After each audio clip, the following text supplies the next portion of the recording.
Hey friends, welcome to the Life Lessons series, where I will be sharing with you some of the most intimate, deepest details of my life story, and mainly the lessons that I've learned, because I think that through our struggles and through all the trauma that we have faced, some of the best learnings and lessons come from there. So I want to give you a disclaimer in some of these episodes, and I will let you know which ones. I may be sharing about sexual abuse or death, trauma, miscarriage, topics that may upset certain listeners if you have this kind of stuff that maybe it's still unsettled or undone for you, or you haven't had closure. So I will let you know when I'll be having these episodes, but I really just want to invite you to have a listen in and see if any of these stories can help you with your own personal life, and see where in your life have you faced some hardship, some trauma, something that's been hard, and you thought, how the hell am I going to get through this? And you did, and you found that strength and that courage and that confidence and everything else you needed, that grit, right, to get you through. So I really hope you enjoy this special series, Life Lessons series, and I will see you in the next episode. Hola, my friends. Welcome back to the Life Lessons series. This is episode 2. I am really excited to be sharing this as an extra component to the podcast. And hopefully you listened to episode 1. Would love your thoughts. I was really nervous, as I mentioned, to do that podcast because, it's part of my life that I haven't talked about with anyone. So my husband knows about it, but I don't really share that with many people. And I am going to write a book, and I think this is kind of like my prep for doing so. It's allowing me and helping me to really get these stories out and remember some of the stuff, because I'm not preparing as I do for my podcast. I'm just speaking to y'all as friends and sisters, and like you're my homegirl, because you are my homegirl or my homeboy. So today's episode is about the lessons I've learned in the shitty relationships that I've been in. And I think it's so valuable, thank you, because, relationships really give us so much eye-openingness about self-worth. And, I literally, every single relationship I've been in has literally just been a lesson that I really needed to learn. And unfortunate at times, because it was a really painful lesson, but I know that there couldn't have been any other way. You ain't going nowhere. There couldn't have been any other way for me to learn it if I didn't learn it that way. Sorry, some dude's beeping at me. As you can hear, I'm driving like always. There are no kids in the car. And it's raining in Melbourne, and people be tripping. They don't know how to act when it rains. Anyway, so let me talk to you about this. I got into many relationships in my life, and a lot of them, literally, I think every single one except for my husband. And even my husband taught me amazing shit, but he wasn't an a-hole. But every single relationship I got into for me was a call for love, a validation thing. Me wanting to prove I was good enough, me wanting to prove that I was worthy of love. It was a lot of I'm not good enoughness going on. And so, of course, because that was going on for me, I attracted these kind of relationships in my life. These kind of men or boys or whatever it was, because this was all through my life. And some of the biggest relationships, I think I was in a relationship when I was in high school. Are you letting me go? Thank you.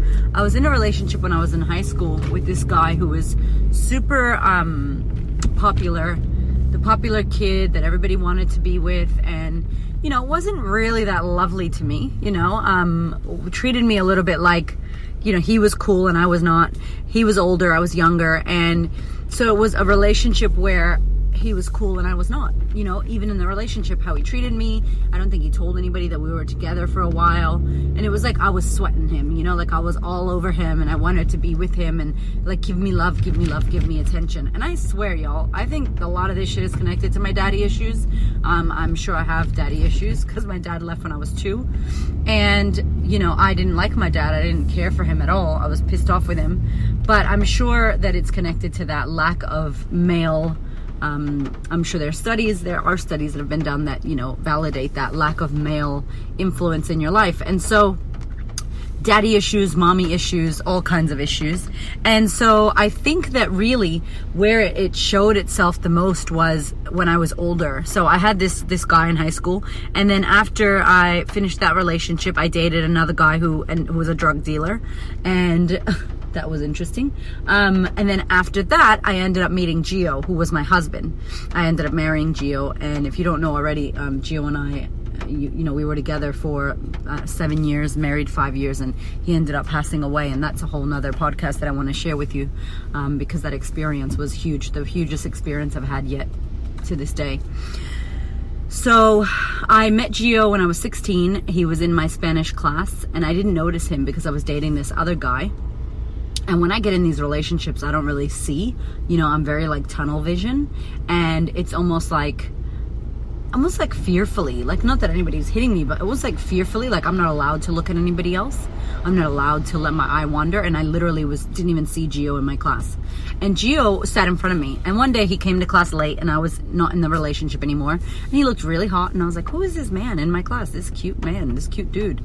And we hit it off. We started chatting. He was a DJ, and ended up that I used to be involved in every single school talent show. I would get involved. I would be like, yep, I'm going to sign up. Anybody want to dance with me? Anybody want to create a routine? If nobody wanted to, I would do that shit by myself. So I had spoke to Gio and said, hey, can you do a mixtape for me? I'm doing a J-Lo kind of performance. I'm doing a Spanish Latin performance, and I need some help. So I would hang out with him. He would stay after school with me and my girls, and we would practice together. Like, we got really close really quickly. Then I would go to his house and watch him DJ and scratch on the turntables. He was amazing. And from that moment, I just fell in love with DJing and music, and I'm still to this day, like, I cannot stand when a DJ mixes and the fucking songs don't match. And I'm like, dude, come on, what are you doing? So thank you, Gio, because that, like, I still have that, right? So me and Gio hit it off, we got together, and then we both decided we wanted to join the military. And I joined the Army, he joined the Marines, and then I went to boot camp, all that. That's a whole nother podcast, but basically, in a nutshell, what happened with Gio, I was so young, and I had been in so many relationships. Like, my dad left when I was 2. My mom didn't really have a good male figure. She had a shitty boyfriend who sexually abused me, as you probably would have heard in the last podcast I did, Life Lessons, episode 1, about sexual abuse. And my dad, who left, and another boyfriend who left when I was 5. So I didn't have that male figure. So I'm sure that I had daddy issues. I'm sure that I had issues with men. And I was constantly, like, I grew up in foster care. So constantly, as a child, I was basically given away to different families, living with different people in different schools, always the new girl at school, in every single school I went to in my town. So there must have been this subconscious belief that got created for me as a child that was like, I'm not worthy of love, and I'm not good enough because no one's keeping me, and I'm constantly moving and changing and living with different people. There must have been something like that in there. And I've done a lot of work now to discover that, I made things mean things, and kids have their brain as I just read a piece on this. It's like, as a child, your mind is a meaning making machine. So something happens and you make it mean something. That's what kids do. So basically, this just played itself out. So with Gio, I was all about him, what he wanted, giving to him, and not really like, I wanted to be an actress. I knew that. I wanted to move to California. So when I graduated from high school, I was like, hey, let's go to California. So he joined the Marines, I joined the Army, and the dream was to go move to California. I was going to be an actress. I got to California with him, ended up living with some random woman who he knew through the Marine Corps, and then, working, and then not being able to do much acting, and then didn't do acting, and then just waiting for him to get back from Japan. And then he ended up going to Iraq and waiting for him to go to Iraq. And like, my whole life, I felt like with Gio, I became more involved with him in his life and what he wanted to do. And like, I put my shit to the side, and he didn't do that to me. That was me. I made the decision to like, not put myself first, not put my dreams first, and not follow what I wanted to do.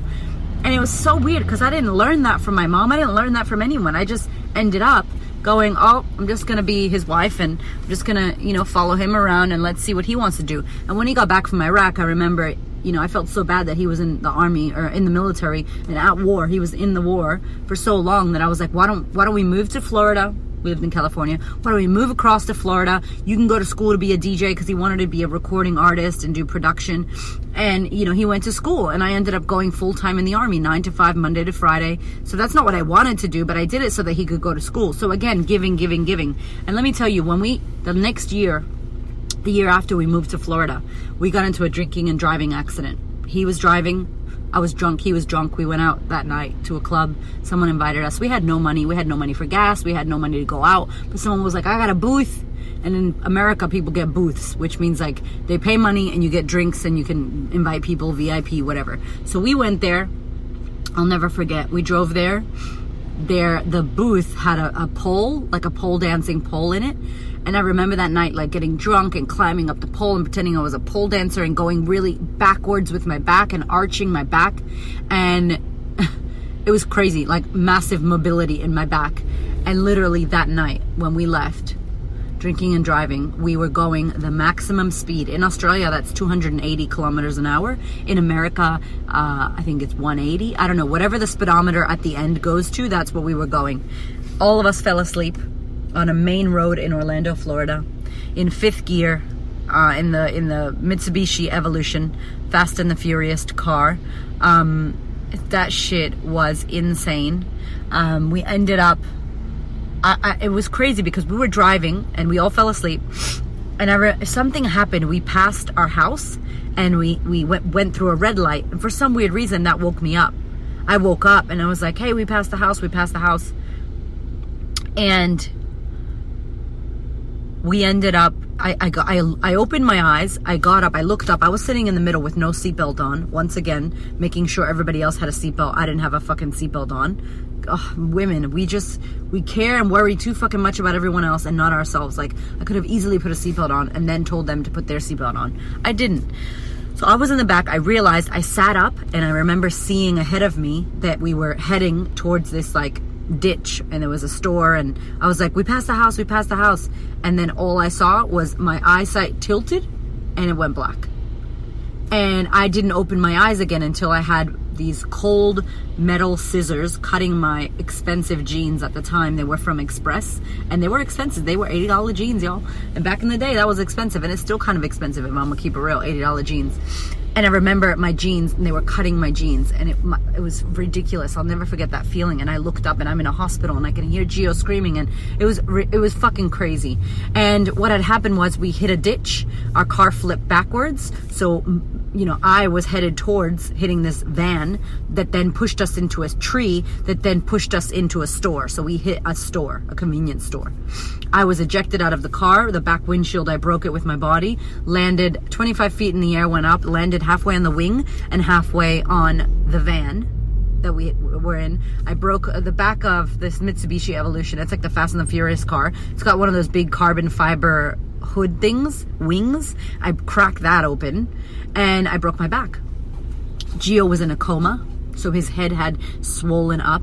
His friend that was on the side, thankfully, only all he got was fractured ribs. Thankfully, lucky. Like, seriously, this man was so blessed. And so they got helicopter out. They had to get us out of the car with a helicopter. I went straight to the hospital. Gio went straight to the hospital, and I'm pretty sure someone said that they saw us, which was really crazy. Someone said that they saw us in the accident when everything had went down, and that I was some guy that lived around the corner. Apparently he was picking up weed, because we were near a college and everybody did drugs and sold drugs and all that jazz. And this guy was like, I saw you like pushing to get out of the car. It was like 2 a.m. and I'm like, what the fuck? Like, and it's so crazy because with adrenaline, your body can do that. Like a woman, you've heard these stories of people break their legs and they run with broken legs or whatever. Like, it's insane. So I'm in the hospital. The recovery was a bitch. It was a hot mess. It was insane. But what I learned from that was like, I almost fucking died. Like, I literally had to learn how to walk again. I had to use a fucking walker. It was insane. And I said to myself, nah, like, what the fuck are you doing? You're not doing your acting. You're not doing your modeling. You're not doing anything you said you wanted to do. You've just been sitting here doing the army so Gio could go to school, and you almost fucking died, bitch. Like, let's get your shit together. So I needed this near-death experience in order to shake me up, to go, hey, Erica, your life is precious. Maybe you should start doing what you want to do. So that was lesson one from that whole experience with Gio. And what ended up happening there for me was I ended up then going, you know what? I'm gonna start modeling. And someone asked me to be a promotional model and do like these liquor promotions. I started doing that. Then I ended up doing a calendar for the radio. And then it just went off then. Music videos, modeling. I started doing all that. And that literally only came from me having that accident. Right? So from then I started living, I started doing my thing. The following year, Gio passed away in a drinking and driving accident by himself. That shit fucked me. It fucked me because I didn't know what to do. I didn't know how to handle it. I'd never dealt with death ever. And then he passed away, and I'm like, and I didn't even know he passed. It was a hot mess. I am going to talk about it, I promise, because it needs its own podcast episode, because dealing with death and loss and trauma and being widowed, that shit's insane, and it deserves its own discussion.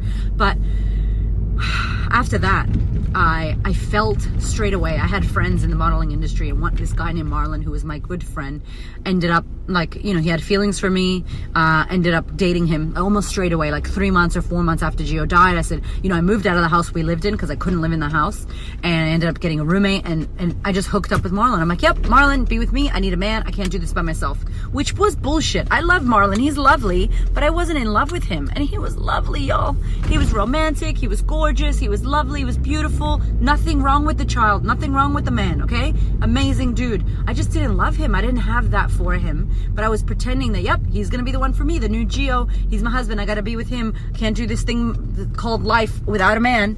And it was crazy because I feel like, I don't know about you, but I feel like my whole life I was a relationship girl. Like, I had to be in a relationship, even from when I was fucking 13. Like, couldn't be like a little boyfriend. It was like, oh, this is my boyfriend. This is official. I'm going to marry him. You know, it was fucking crazy.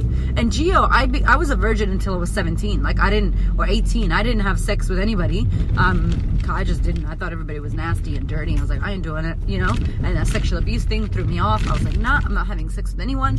So I kept my virginity until I met Gio, and I ended up marrying Gio. So, you know, I wasn't like fucking around. But then after that, I just went crazy. So I was with Marlon. Then I ended up being with this other guy. Then I ended up, I went to a wedding back home in Boston because I was living in Florida. I went to a wedding, and I ended up meeting my first love, the guy who was the popular cool guy, you know, the break dancer who was super cool. And I was hot, motherfuckers. I was like sexy ass Erica Yvette, you know, modeling. And I went to the wedding, and he's like, oh, hi, oh, blah, blah. He had a kid. And I thought, oh, maybe the universe is sending me a sign that, you know, we need to be together because we're back together again, and it's been 10 years. Oh my God, maybe this is the one for me. And he had a kid. And no offense if you got a kid, that's cool. But he had all this drama going on and wasn't working and wasn't on fire doing his damn thing. And so I ended up getting that man to come to Florida, looking after him. He didn't fucking work. I love you, homeboy, but your ass didn't work. I'm sorry. And then I got my girlfriend to come and live there. I had money from when Gio passed away because we have insurance in the army. I gave the money to his brother. I paid off his school loan. I gave the money to this man. I gave money. Like, I didn't want the money. I was like throwing the money away because it meant like it was his money, and I didn't want to have that money because it meant that he died. It was so crazy and so weird. So once again, what am I seeking with this guy? I'm seeking, you know, I'm trying to be comfortable, seeking validation, seeking to be with a man. Horrible fucking idea to get back with him. And he had a kid, and I'm over here trying to fight his baby mama drama. Like, what the fuck, Erica? Are you tripping? Like, what the fuck, right? Then I went to Las Vegas to this conference, and I met this man in Las Vegas at the pool while I was drinking. By the way, drinking was huge, by the way. After Gio died, forget about it. Even before Gio died, we used to fight a lot. We used to drink. Shit got messy. Alcohol has been an issue, right, for my whole life. And it's fucking crazy. And now I've got a handle on it, and I'm so happy. I still drink, but it's massive handle. Like, I don't go crazy anymore. And I feel like even one day I won't drink at all, zero, because it's done nothing for my life but fuck me up.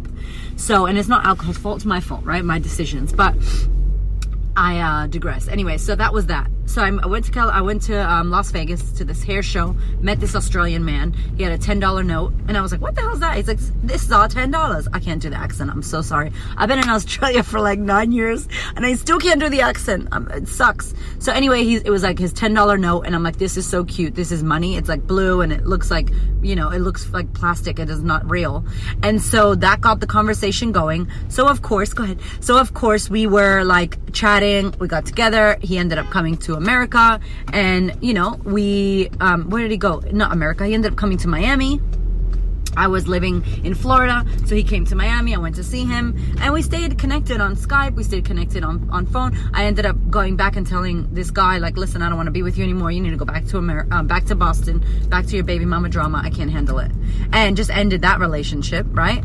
And it was crazy. Like, shit just from there, this guy ended up coming to see me in Florida. And then I was like, I'm coming to Australia to visit you. Do you see how I was distracting myself from dealing with the pain of Gio dying, from dealing with the lack of love in my life, from dealing with, I wasn't trying to deal with anything, like nothing. I was like, yeah, everything's all good. It's all good. Yep, it's fine. And so I ended up coming to Australia to visit. And my friends were like, are you crazy? Like, you're not going to move to Australia, are you? I was like, no, I'm just going to go visit for 3 months. And because I was a hairdresser and he had a hair salon, I was helping him with his business. What happened? I was like, I ain't coming back.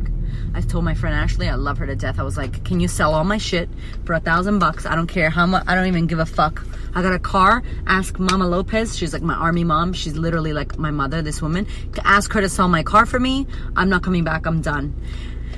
They were like, Erica, are you crazy? You're going to move to Australia? I was like, yep, I'm moving. I'm done. I'm not going to be there anymore. I don't want to be in America. I'm out of here. So I ended up being in Australia for 3 months and then coming back only to get all my shit. And not even all my shit. I gave a lot of my shit to my friends. I gave a lot of the stuff from Gio and I to my friends. And I regret that to this day, but it's what I had to do. That's where my mindset was at. And I ended up moving to Australia.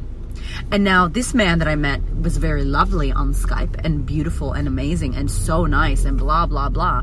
But what actually ended up happening was he was verbally abusive. His fucking mom was crazy.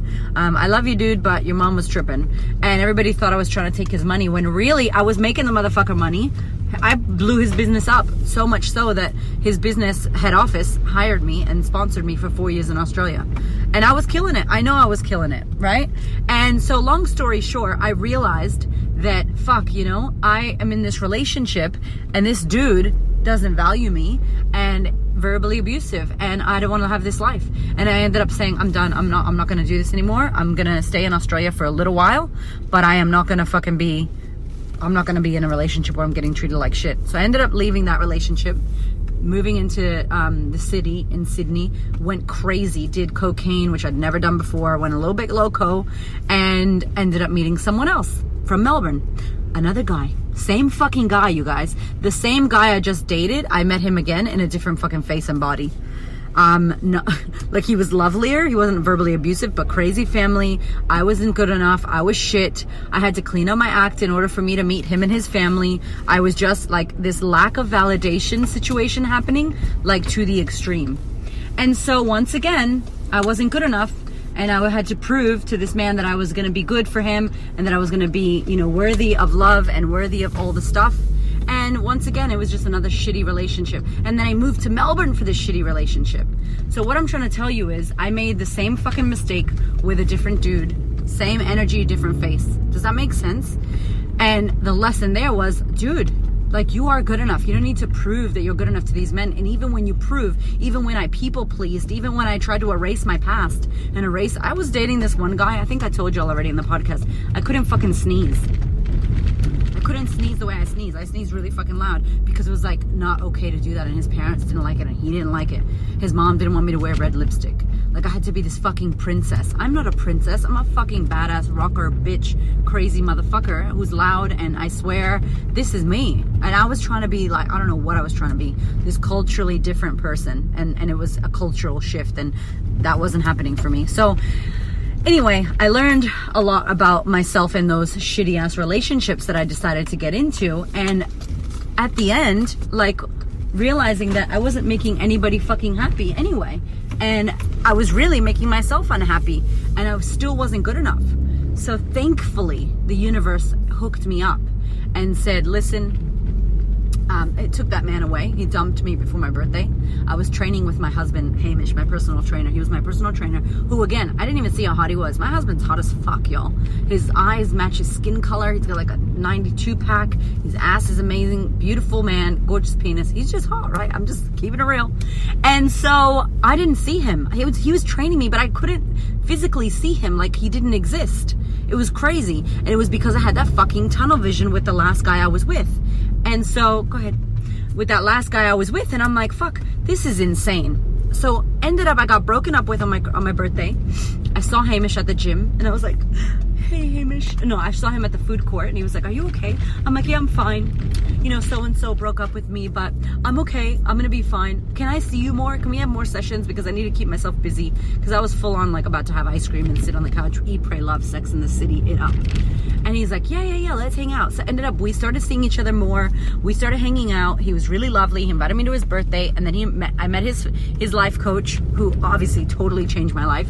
But I'm telling you this because all of these shitty ass relationships, all of the motherfuckers I dated, they served a purpose. First of all, I'm in Australia because of one. And second of all, like, I clearly didn't know how amazing I was. I clearly needed to pretend to be someone else in these relationships in order to try to make them happy. And then I didn't make them happy and I failed miserably. And they treated me like shit and I felt like shit. So much so that then I finally got the smack of life going, hey bitch, you're tripping. None of these motherfuckers are good for you and you are worthy as fuck.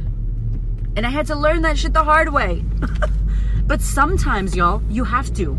And I would love to inspire you with my story. I would love for you to listen to my podcast and learn from my mistakes or learn from the books and the shit that you read. But guess what? Sometimes it's not like that. Sometimes you learn by you experiencing it your fucking self. And I'm gonna tell you right now, that's keeping it real. Most people will say, don't have to go through that. Be smart, don't go through that yourself. Yeah, I think so too, but guess what? Sometimes you have to. Sometimes you don't know how worthy you are, how amazing you are, how resilient you are. Sometimes you don't know how much shit you can put up with and how much, how strong you can actually be. And so you have to go into these shitty ass relationships to remind you that, hey, you're tripping. This motherfucker's not good for you. You can't change anyone. You fucking good luck trying to change yourself, never mind changing someone else. That barely ever happens. Thank you. And so that was a lesson for me. And all of the relationships, the main thread was, I'm not good enough. I'm not worthy. I can't stand up for myself. I can't piss these guys off because there won't be anyone else. Who's going to love me? I'm so flawed. I'm so broken. I'm so fucked. I'm not hot. I'm not amazing. I'm not this amazing, beautiful woman. I don't have any value to give. I'm not smart with money. I don't have a business. I'm not from a rich background. I have no dad. Like all of this. So I really, even hearing me say it out loud, like, fuck, I want to give my old self a hug and be like, honey, you're tripping. You're fucking amazing. And you are giving what you give. And if somebody wants something else, they'll find something else. And if you are constantly battling to try to prove that you're good enough and battling for respect, that is not the fucking relationship for you. If they make you feel like shit and they're not validating how you want to feel and they don't want to talk about it and they're not those kind of people, those kind of men, those kind of women, then fuck them off. Or be in that relationship, get treated like shit until you're over it, then fuck them off. Whatever works for you. I hope that this podcast was of service to you. I want you to learn from my life lessons and I want to share them with you. Some of them are funny as fuck and I am totally going to write a book. But anyway, oh my God, I've been talking to you for 26 minutes. Holy shit. Sorry. Love you long time. And I hope, actually, I'm not sorry because we don't say sorry, do we? No, we don't. We don't apologize for existing. And I love you. Thank you for listening to the podcast. Hope you're enjoying this series. I am going to keep talking about more shit. At the moment, I'm still trying to keep up with my other podcasts because there's so many more I want to do. So let me know. Send me a DM or let me know about your relationships. What's going on in your world? Does this resonate with you? Have you been in this kind of situation before? And do you see yourself in any of these stories? Massive love to you, sister and brothers. Take care and have a beautiful week.